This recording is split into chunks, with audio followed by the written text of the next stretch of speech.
Hola, muy bien, muchas gracias por esta conversación y por estar, bueno, colaborando y siendo parte de la trama. Bueno, no sé si ahí nos escuchaste, perdimos un toque. Ahí la perdimos, me parece. A ver si recuperamos la... ¿Nos escuchás? Hola, ¿no? Ahí sí, ahí te volvimos, ahí te escuchamos.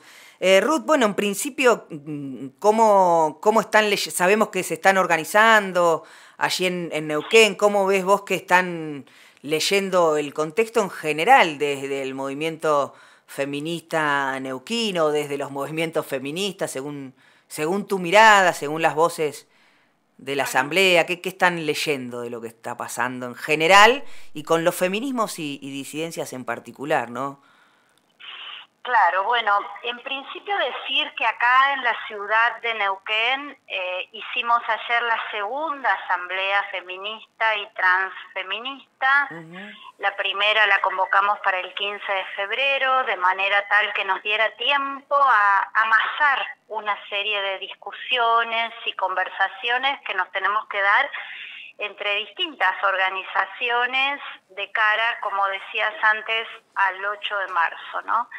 Me parece que la afluencia de compañeras, compañeros a estas dos reuniones da cuenta de las preocupaciones que tenemos como movimiento, pero también da cuenta de la participación muy activa que venimos teniendo los feminismos en esa trama, digamos, más cotidiana de otros reclamos que se vienen dando desde, podríamos decir, desde el 20 de diciembre, cuando conocimos el texto del DNU, de la ley ómnibus, ¿no? Me parece muy importante pensar justamente cómo la capilaridad de los feminismos hace que haya debates dentro de las organizaciones y agenda dentro de las organizaciones que si los feminismos no están, no se ven, ¿no?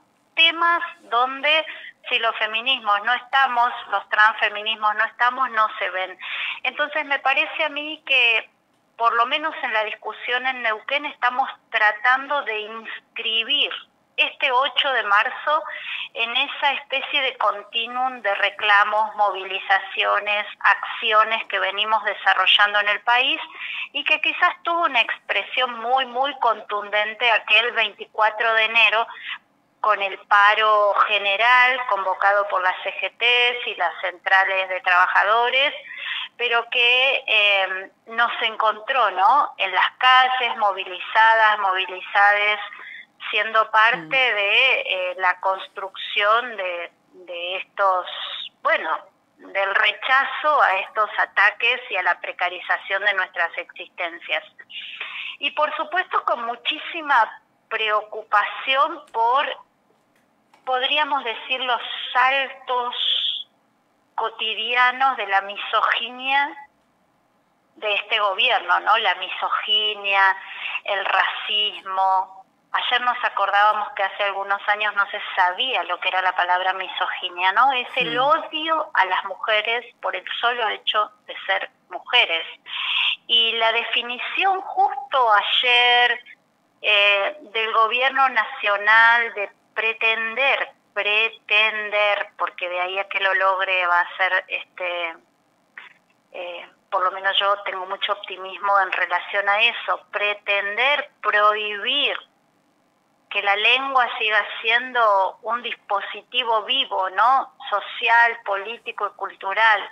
Pretender nuestra invisibilización a veces me hace pensar que, o querer preguntarles como en qué país viven, ¿no? ¿En qué país viven? O sea, sí, nuestro país ha sufrido un enorme retroceso habiendo elegido a este gobierno, y las causas por las cuales se eligió pueden ser muchísimas y a lo mejor nunca nos las terminemos de explicar, pero Sí. si cree que va a poder prohibirnos a un movimiento tan vivo como es este, que como digo, ha generado capilaridad y creo que revoluciones cotidianas también, ¿no?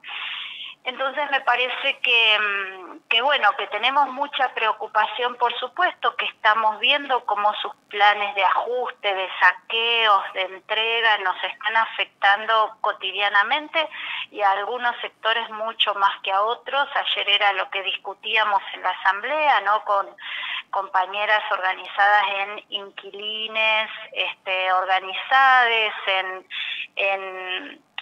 en los sectores de la economía popular, en las trabajadoras, los trabajadores no registrados, que hay enormes cantidades en este país, y bueno, y cómo también se está afectando con mucha fuerza la vida cotidiana en términos de lo que implican los cuidados, ¿no? Me parece que también ahí hay un eje para poner este 8M, porque en la medida que todo se precariza más, que nuestras existencias se precarizan más, también los cuidados toman como un lugar, bueno, de mucha más exigencia, podríamos decir. Había en la asamblea compañeras jubiladas que hablaban acerca de cómo tienen que hacerse cargo de sus nietos, porque no se puede pagar a la empleada o al jardín maternal al que iban, ¿no? Y cómo eso, bueno, atenta contra las posibilidades de el tiempo del ocio, el tiempo, otro tiempo, ¿no? Y esto, con una compañera que lo decía fuertemente, por supuesto estamos ayudando a nuestros hijos a cuidar a nuestros nietos, pero no es eso, no se trata de eso, se trata de cómo van avasallando a cada rato nuestros derechos. Así que creo que vamos a un 8 complejo, muy complejo por el contexto de nuestro país. Parece que retrocedemos un montón en los reclamos que tenemos que hacer, ¿no? Sí.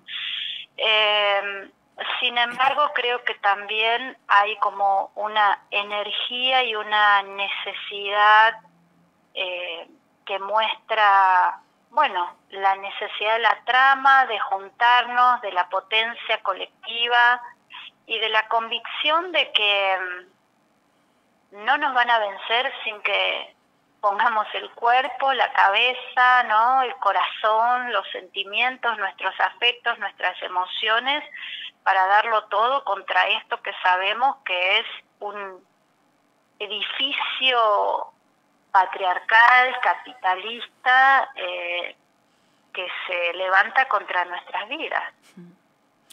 Hace un ratito, Ruth, hablábamos con Dora Barrancos a propósito de esta prohibición del lenguaje inclusivo y de este contexto, y le decía, ¿hubo alguna vez una situación como esta donde un gobierno atacara, como lo está haciendo tan explícitamente a los feminismos, a las disidencias y bueno, no hay registro, ¿no?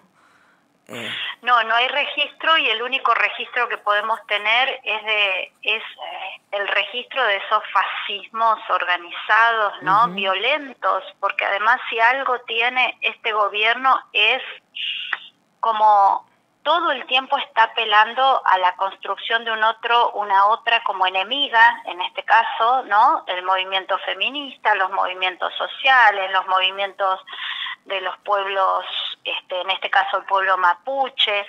Creo que ese odio al que apelan también, y esta decisión que toman de prohibir en las instituciones del Estado nacional, ¿no? Eso lo quiero como dejar remarcado también, de prohibir el uso del lenguaje, es mucho más que el uso del lenguaje. Por supuesto, yo les escribía un mensajito a compañeras de la revuelta ayer, que hace poco tiempo están en la revuelta, y les contaba de una anécdota que me contestan un mensaje en un lugar donde iba a comprar algo, y me ponen, bueno, sí, los esperamos, ¿no? Un mensaje de WhatsApp. Y yo le puse las esperamos con la A mayúscula.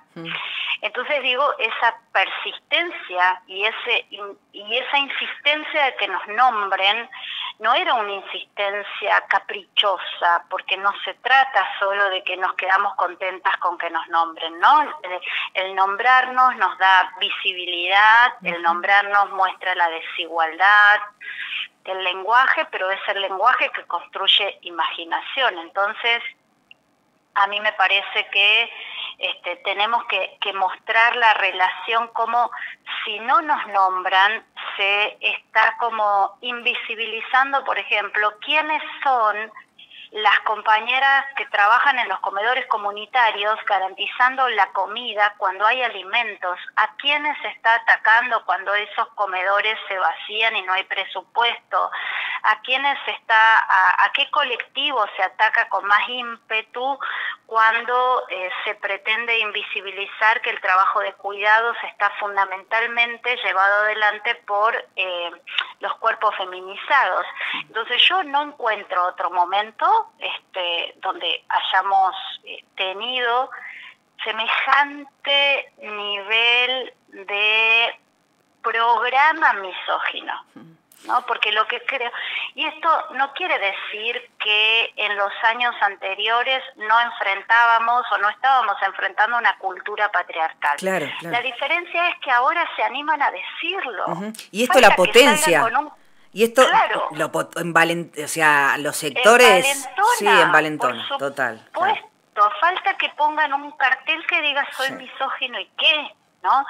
Pero yo pienso también que todo esto muestra, ¿no?, como esa definición política de un sector que sabe que quienes movimos las capas tectónicas de las estructuras patriarcales y de tantas estructuras conservadoras, fuimos y somos los feminismos y los transfeminismos. Entonces, por eso somos blanco de ataque, pero además, u objeto de ataque, ¿no?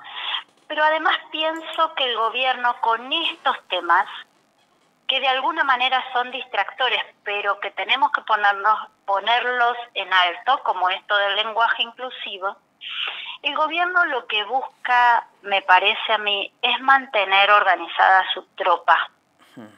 Y su tropa es profundamente masculina en su concepción. Y estoy pensando en las mujeres. Sí, en Villarruel, en total, tropa, claro. Sí. ¿no? Sí.